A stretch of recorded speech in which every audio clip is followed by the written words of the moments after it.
Hey guys, Dave from the Nerdarchy, 4 Nerds, by Nerds, hanging out with these nerds. I'm Ted. I'm Ryan. And today is our weekly wrap where we're going to be talking about a special surprise for next week as well as the Cypher system.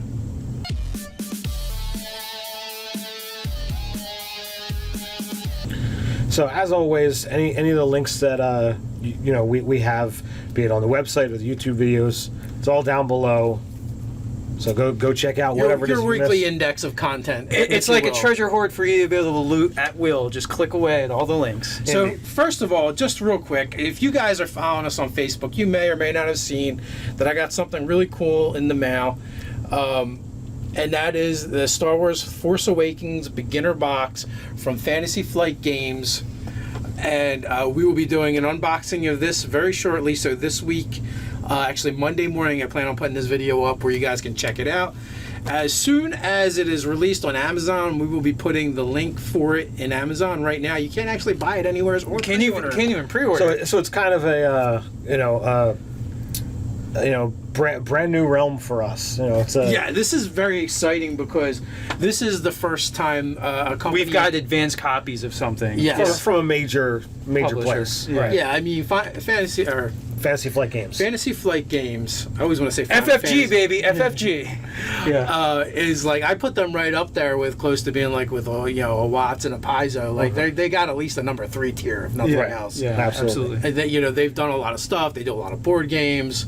And right now they got Star Wars. I guess I would consider that like their flagship. They get a lot of like hot licenses of things that come through. Right. So again, like when the Force Awakens actually drops, you'll be able to click it. You'll be able to get it through our link, which helps support us in Nerdarchy. And if you're gonna buy it anyway through Amazon, it doesn't cost you anything more to help support us.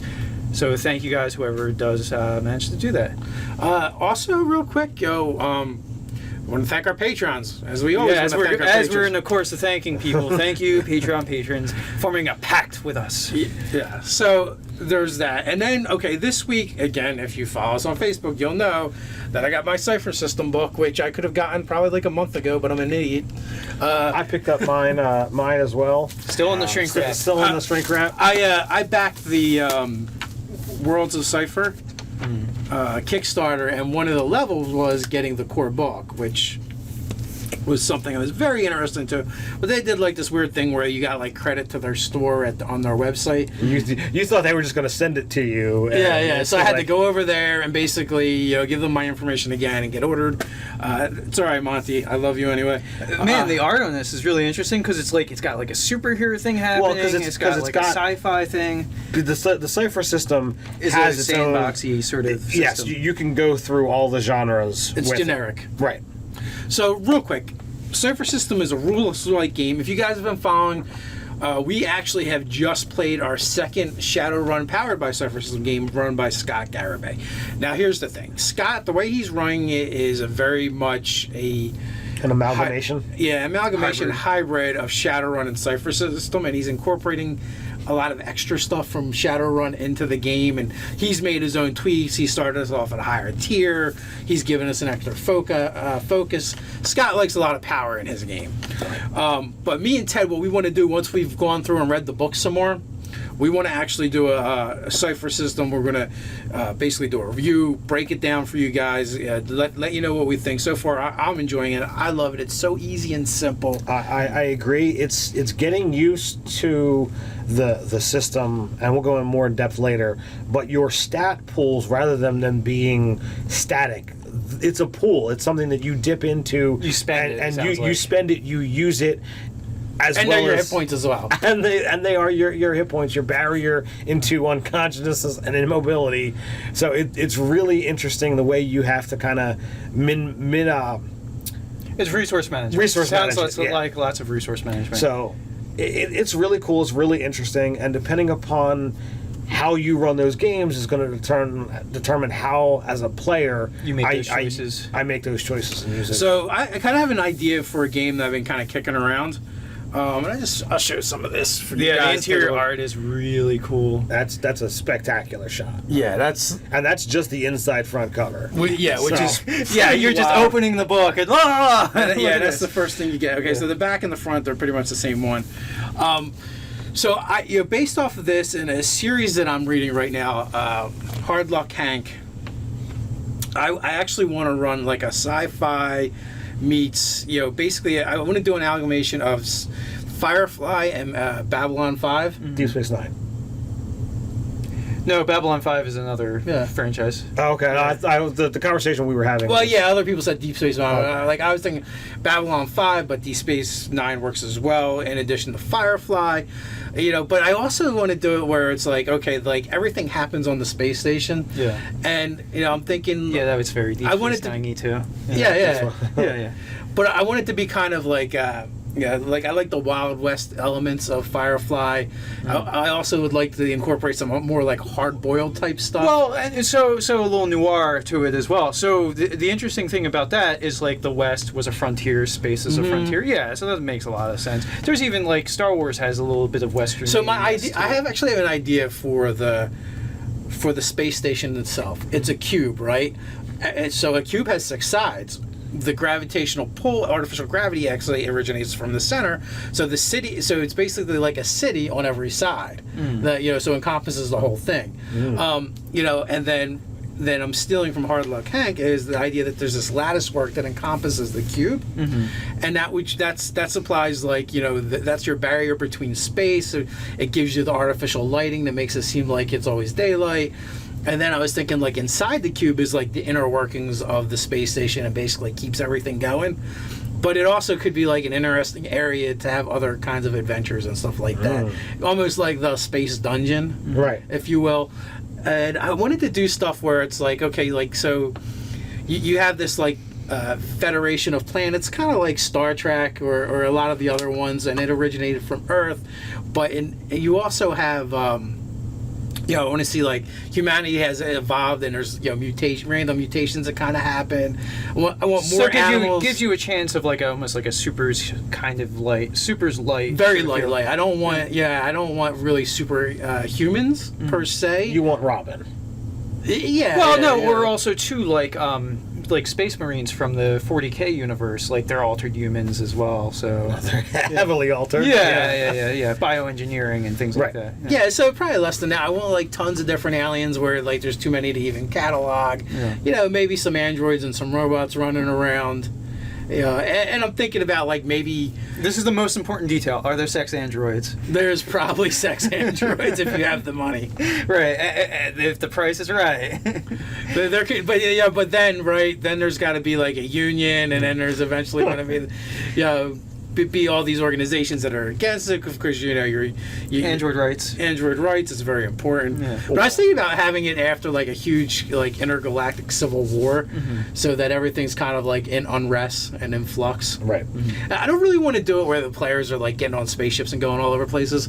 The hardest thing about doing this type of game is the concept of role-playing games almost requires gang, crew, adventuring party. Well, you could do you could steal from Futurama and like what Planet Express or whatever. Yes, yep. So you could have a thing where like they just have to go in deliveries on occasion. So this way it gets you you have this crew of people that are together doing things, but in between deliveries, so you have the adventures of deliveries, but then you also have the sort of like you could basically steal some plotline ideas of Futurama, just make it less silly. And that could or I mean, it depends on what the tone of game you want. But so yeah, I was thinking that, or maybe you guys all work for like organized crime, do something like that. But I don't want to get too dark with that. Like, I almost want to make it feel like I do like from the Hard Luck Hank series. Like a big thing is like it starts off with the space station is part of this confederation. And but their primary thing they deal in is black market, right? So everything, it's the place is crime ridden, but it doesn't really affect the normal citizens. So there's I feel like there's definitely wiggle room with that. Like maybe there's rules. There's skirting the rules. There's illicit substances, maybe underground fighting rings but people that have signed up to do it, sort of thing. You could take the whole DS9-esque kind of idea. And we work for the space station. We belong to whatever your confederacy is, and all right, well, we have a captain. He's going to be our quest giver and not a part of the party, and we're sent off on missions and do these things. And every once in a while, the session is going to be, all right, this is your downtime activity.